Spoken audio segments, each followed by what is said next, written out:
Sometimes the one you trust the most will betray you the hardest.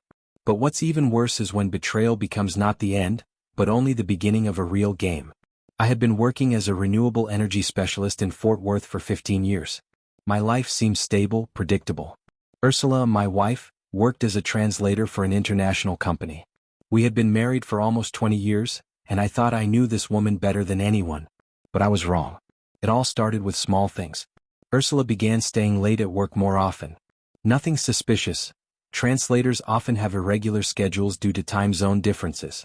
Then she started going out with colleagues on Fridays. Again, normal for corporate culture.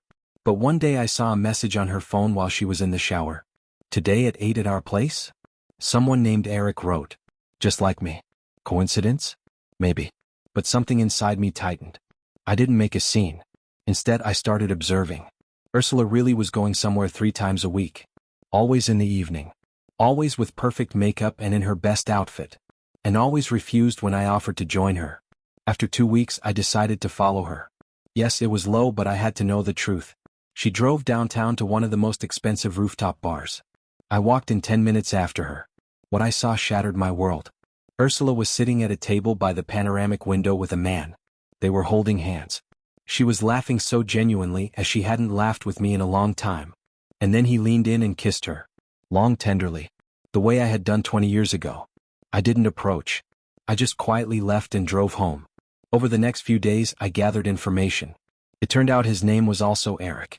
Eric Morgan, a warehouse manager at the company Ursula did translations for. They had met 6 months ago at a corporate party.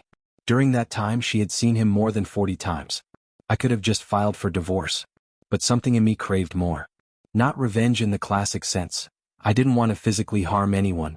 But I wanted her to feel what I was feeling. I started acting carefully. First, I transferred all my savings to an offshore account in my sister's name. Formally a gift. Legally clean. Then I began preparing divorce papers but didn't file them. Instead, I did something else. I met with Ursula's mother, Martha, who lived in Austin. We had always gotten along well. I told her everything. Showed her the photos I had taken at that bar. Martha was shocked. Her daughter, whom she had raised with strictness and traditional values, was cheating on her husband of 20 years. But I asked Martha not to tell Ursula she knew. Instead, she was to start asking about our married life, hinting at problems, pretending to be worried. Martha agreed. At the same time, I contacted Ursula's brother, Thomas. He lived in Fort Worth and regularly visited us. I showed him the evidence. Thomas was furious. He wanted immediate confrontation, but I convinced him to wait. The plan was simple: create a vacuum around Ursula. Everyone she loved knew the truth. Everyone looked at her differently. But no one spoke directly. Meanwhile, I started showing Ursula extraordinary attention. I bought flowers. Took her on dates. Gave compliments. She was confused but seemed to enjoy it. And I knew, every compliment I gave sounded false. Every kiss was cold. And she felt it. This was the moment I realized, there was no going back. Ursula began to get nervous. Meetings with Eric became less frequent. She called her mother more often, but Martha was cold. Her brother postponed meetings. Family friends, whom I had also told, suddenly became busy when she called. I thought it couldn't get worse, but after a month, Ursula broke down. She came to me in tears and confessed everything. Told me about Eric. About how they met. About feelings she hadn't felt with me in years. About how she was truly in love with him. And then it got even worse. And this is where I did what she didn't expect. I hugged her. Said I understood. That we had both changed over these years. That perhaps our marriage had truly run its course. She was stunned. Expected anger, screaming, accusations. Instead, she got understanding. I suggested we stay together. Said I was ready to forgive. That we could rebuild our relationship. That I loved her. Ursula was confused. She had expected divorce, drama, division of property. But I offered her a second chance. Except there was one catch. I told her I wanted to meet Eric. Personally. To understand who this man was who made my wife feel alive. Ursula initially refused, but I insisted. If she truly wanted to stay with me, she had to be honest to the end. And Eric had to know that I knew. The 3 of us met at that same rooftop bar. Eric was tense, expecting conflict. I was calm. We talked for an hour. I asked him about work, about life, about his feelings for Ursula. And then I told him the truth. That Ursula had told me everything 3 months ago. That I knew about every one of their meetings. That I had been watching them, photographing them, documenting everything. And that I had given her a choice, stay with me or go to him. And she chose me. Eric's face turned white. He looked at Ursula, but she remained silent, not raising her eyes. I continued. Told Eric that Ursula had never really loved him. That it was just an escape from routine. A way to feel young. But when she had to make a real choice, she stayed with her husband of 20 years. Eric stood up and left. Without saying a word. Ursula was crying. She didn't understand why I did this. I had said I was ready to forgive. So why had I humiliated her in front of her lover? I answered simply, because I wanted you to feel what it's like to lose what's dear to you. You lost him. And I lost you. Now we're even. I put the divorce papers on the table and left. The next 2 months were legal routine. Ursula tried to fight, but when it became clear that all our mutual friends and even her family knew about the betrayal and supported me, she gave up. We divided the property equally, she got the apartment, I got the other assets. The offshore account remained hidden. Ursula tried to return to Eric, but he refused. He felt used, humiliated. Besides, I had casually mentioned their workplace romance to his supervisor. Not as a complaint, just in conversation. Eric was transferred to another department. Ursula was left alone. Without a husband. Without a lover. With cooled relationships with her mother and brother. With a reputation as a cheater among friends. And me? I moved to Seattle where I got a promotion. New city, new job, new life. A year later, Ursula wrote to me. Asked for forgiveness. Said she understood her mistake. That she had truly loved me, just got lost. I read the message and blocked her number. Some bridges are better not rebuilt. Some wounds should remain scars, as a reminder of what to avoid in the future. But the real story was just beginning. What I didn't tell anyone was how carefully I had orchestrated everything. Every step had been calculated. Every emotion had been measured. You see, I had known about Eric for longer than 3 months. I had known from the very beginning, from that first corporate party 6 months ago. I had noticed the way Ursula looked at him. The way she laughed at his jokes. The subtle shift in her demeanor. And the ending of this story surprised even me. Instead of confronting her immediately, I decided to watch. To see how far she would go. To understand if this was a momentary infatuation or something deeper. Turns out, it was much deeper than I thought. I discovered that Ursula had been planning to leave me. She had been saving money secretly. She had been looking at apartments. She had been consulting with divorce lawyers. All while maintaining the facade of a loving wife. That's when I knew I couldn't just let her go. She deserved to feel the pain she was about to inflict on me. But multiplied, amplified, maximized. So I started my own game. I became the perfect husband again. Attentive, caring, romantic. I made her fall in love with me all over again while she was still seeing Eric. I created cognitive dissonance in her mind. She was torn between 2 men, unable to choose, paralyzed by guilt and desire. Meanwhile, I was systematically dismantling her support system. Not through lies or manipulation, but through simple truth. I showed her family and friends who she really was. Not the innocent wife having a midlife crisis, but a calculating woman who had been planning to abandon her husband while draining their joint resources. Martha was the easiest. She had always been traditional, conservative. The idea of her daughter not just cheating, but planning a calculated exit, disgusted her. She started questioning every life choice Ursula had made. Thomas was harder. He loved his sister. But when I showed him the bank statements, the apartment listings, the lawyer consultations, he felt betrayed too. Ursula had been lying to everyone, including him. Their friends were the domino effect. Once a few key people knew, word spread. Not as gossip, but as concerned whispers. Have you noticed Ursula acting strange? I heard something troubling about her marriage. I don't know if we should get involved, but what happened after that is worth hearing. The isolation was gradual. Ursula didn't notice at first. A canceled lunch here. A postponed coffee there. But eventually the pattern became clear. She was being frozen out. That's when she became desperate. She clung to Eric harder. Their meetings increased. She talked about leaving me, about starting fresh. Eric, flattered and in love, encouraged her. But I had one more card to play. I befriended Eric's ex-wife. Turns out he had a pattern. He had cheated on her multiple times before their divorce.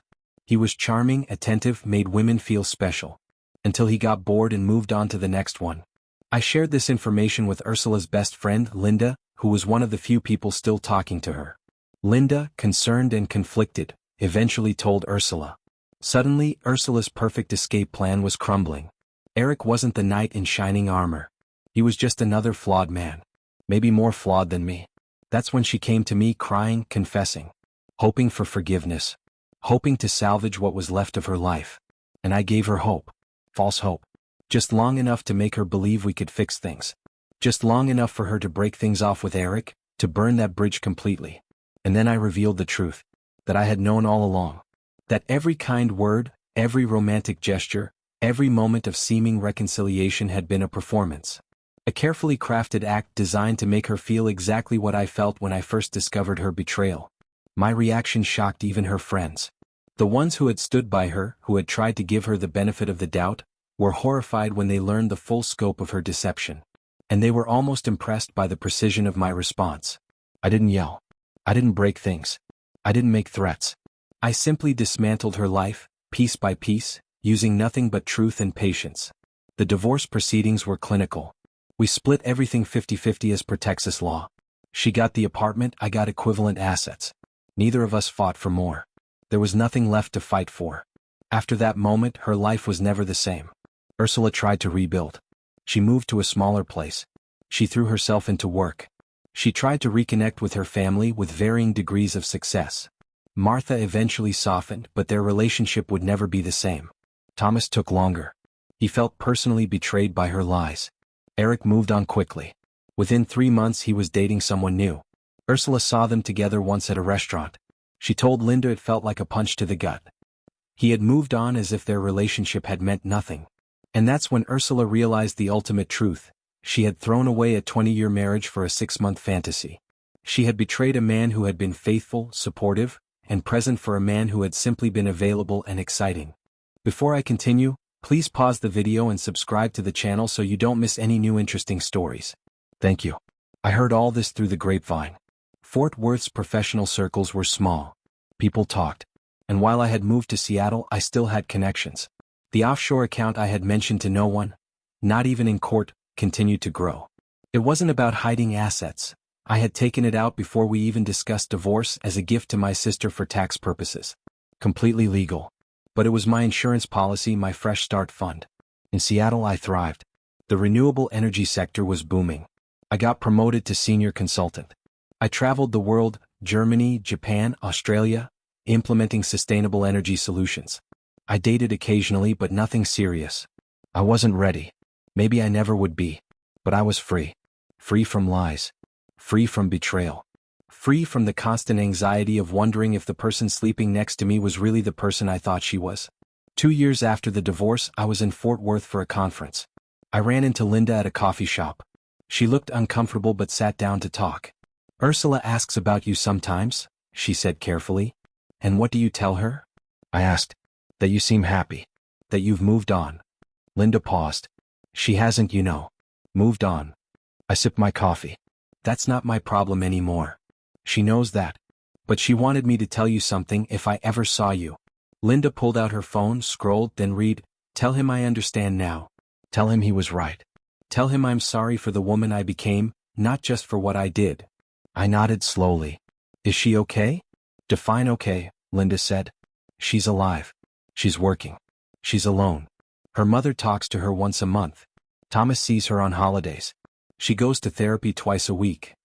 Good, I said. And I meant it. Not vindicatively but genuinely. She should get help. She asks if you hate her. I thought about that. Did I? Once maybe. In those first raw months when the betrayal was fresh and the anger was hot. But now. No, I said finally. I don't hate her. I don't feel anything about her at all. And that's probably worse, isn't it? Linda nodded sadly. She said you'd say something like that. We finished our coffee in silence. Before leaving, Linda touched my arm. For what it's worth, I think you did the right thing. Not the easy thing, but the right thing. I smiled. The right thing rarely is easy. Revenge isn't always about destroying another person. Sometimes it's about showing them the truth about themselves. Making them look in the mirror and see what others see. Ursula didn't just lose me. She lost herself. The version of herself she had been proud of. The good wife. The loving daughter. The reliable friend. And the worst part for her was that she couldn't blame anyone but herself. She had made every choice. Every lie. Every secret meeting. Every whispered phone call. Every kiss in that rooftop bar. I had simply held up a mirror and forced her to look. 3 years post-divorce, I received an invitation. Martha was turning 70. Despite everything, she invited me. We had always been close, and she had made it clear that she didn't blame me for how things ended. I debated going. Fort Worth held memories I had worked hard to move past. But Martha had been good to me for 20 years. She deserved respect. I flew in for the weekend. The party was at Thomas's house. When I arrived, I could feel the tension. Ursula was there, of course. She looked older, tired. But there was something different in her eyes. Clarity, maybe. Or resignation. We didn't speak at first. Moved around the party like magnets with matching poles, never quite in the same orbit. But eventually, inevitably, we ended up on the back porch together. The Texas sunset painted the sky orange and pink. "You look good," she said quietly. "Seattle agrees with you." "Thank you," I replied. "How are you?" "Honest?" She laughed bitterly. "I'm a work in progress. Some days better than others." We stood in silence for a moment. "I don't expect forgiveness," Ursula said. "I don't deserve it. But I wanted you to know that I understand now what I lost. Not just you, but who I was. Who I could have been." I turned to look at her. Really look at her. And I saw something I hadn't expected. Genuine remorse. Not self-pity. Not manipulation. Just honest, painful regret. "I hope you find peace," I said. And I meant it.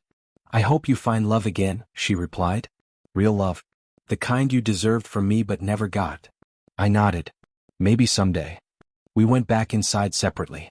I stayed for another hour, talked with Martha and Thomas, then headed back to my hotel. On the flight back to Seattle the next day, I thought about closure. People talk about it like it's a moment, a conversation, a revelation. But it's not. It's a process. A series of small moments where the past loosens its grip, degree by degree. Seeing Ursula hadn't reopened old wounds. It had simply confirmed what I already knew, that chapter of my life was over. Not because I had destroyed her, but because we had both moved on to different books entirely. 4 years after the divorce, I met someone. Her name was Sarah. She was an environmental engineer from Vancouver. We met at a conference in Portland, bonded over our shared passion for sustainable architecture, and started dating long distance. It was slow, careful. Both of us had been burned before. But it was real in a way my marriage to Ursula never had been. We talked about everything. Our fears. Our failures. Our scars. When I told Sarah about Ursula, about the betrayal and the calculated response, she listened without judgment. "Do you regret it?" she asked. "The way you handled it?" I thought carefully. No. But I'm not proud of it either. It was necessary. For me. To process what happened. To take back some control. But it wasn't pretty. "Revenge rarely is," Sarah said. "But you didn't destroy her. You just removed yourself from her life and let her deal with the consequences of her choices. There's a difference." I realized she was right. I hadn't sabotaged Ursula's career. Hadn't spread lies about her. Hadn't tried to turn everyone against her with fiction. I had simply told the truth to people who had a right to know it, and then I had left. The consequences that followed were natural, not manufactured. 5 years after the divorce, I married Sarah in a small ceremony in Seattle. Thomas and Martha came. It was weird and wonderful all at once. They had been Ursula's family, but they had become mine too over 20 years. Divorce had complicated that but not destroyed it. Martha hugged me before the ceremony. "You deserve this happiness," she whispered. "You always did." 6 years post-divorce, I heard through Linda that Ursula was dating someone new. A teacher. He was kind, quiet, nothing like Eric. Nothing like me either. Maybe that was good. I wished her well, genuinely. Not because I had forgiven her completely, some betrayals leave permanent marks, but because carrying anger is exhausting. And I had better things to do with my energy. 7 years after the divorce, Sarah and I had our first child. A daughter. We named her Claire. When I held her for the first time, I thought about the children Ursula and I never had. We had talked about it early in our marriage, but work always took priority. Then the years passed and suddenly we were in our late 30s, and the conversation became awkward, fraught. Now I wondered if some part of me had known. If my subconscious had been protecting a future child from an unstable foundation. 8 years post-divorce, Martha passed away. Cancer, aggressive and swift. At the funeral, I sat with Thomas and his family. Ursula sat alone on the other side. We acknowledged each other with a nod. Nothing more. After the service, I approached her. "I'm sorry for your loss. She was a good woman. She loved you like a son," Ursula said, tears streaming. Even after everything, she loved you. I loved her too, I replied honestly. We stood there in the cemetery, two people whose lives had been so intertwined they could never fully separate, but never truly connect again either. Are you happy? She asked suddenly. I thought about Sarah, about Claire, about my life in Seattle. Yes, I am. She smiled, sad but genuine. Good. You should be. 9 years after the divorce, Ursula got married. To the teacher. I saw the announcement on social media through a mutual friend. She looked happy. Older, yes. Different, absolutely. But happy. I felt nothing but relief. She had found her way forward. Whatever darkness had driven her to betray me, whatever emptiness had made her seek validation from Eric, she had apparently worked through it. Or maybe she was just better at hiding it. I would never know. And that was fine. 10 years after the divorce, I returned to Fort Worth for a work project. A major solar farm installation. I was there for 3 months. During that time, I never ran into Ursula. Fort Worth was big enough that two people could live entire lives in parallel without intersecting. But I did run into Eric. At a grocery store of all places. He recognized me first. Eric, he said, extending his hand awkwardly. It's been a long time. I shook it. It has. I heard you got married. Congratulations. Thank you. You. Divorced? He said with a rueful smile. Turns out I'm not great at commitment. Working on that in therapy. I nodded. Good for you. Seriously. We made small talk for a few more minutes, then parted ways. It was remarkably anticlimactic. This man who had been the catalyst for the destruction of my marriage was just a guy. Flawed, working on himself, trying to do better. I realized then that I had built him up into something more in my mind. The villain of my story. But he wasn't. He was just a person who had made bad choices like Ursula, like me. Because I had made bad choices too. Not in fidelity, I had never cheated. But in how I handled the discovery. The calculated cruelty of my revenge. The cold precision of dismantling Ursula's support system. It had been effective. It had given me closure. But it hadn't been kind. And I had to live with that. Revenge is a double-edged sword. It cuts both ways. You hurt the person who hurt you, but you also become someone capable of calculated cruelty. You justify it as justice, as balance, as necessary. But at the end of the day, you still have to look in the mirror and recognize the person staring back. I made peace with that person. Not because he was perfect, but because he was human. Hurt and angry and desperate to feel in control of a situation that had spiraled beyond his control. Now, 15 years after it all began, I can look back with something approaching equanimity. Ursula and I existed in each other's lives for a season. We loved, we failed, we hurt each other, we moved on. She's not a villain. I'm not a hero. We're just two people who couldn't make it work, compounded by betrayal and revenge and all the messy, complicated emotions that come with discovering the person you married isn't who you thought they were. The real revelation isn't that people cheat. It's that we're all capable of becoming someone we don't recognize when we're hurt enough, scared enough, desperate enough. Ursula became a cheater. I became an architect of calculated revenge. Neither of us emerged unchanged. Neither of us emerged better. But we both emerged. We survived. We rebuilt. And sometimes that's enough. YouTube may no longer suggest my channel to you, so subscribe to it to receive new interesting stories. You will also help the channel grow and improve the quality of its content. The screen now displays a playlist with other interesting stories that you can listen to. You can also write in the comments what stories you would like to see on the channel.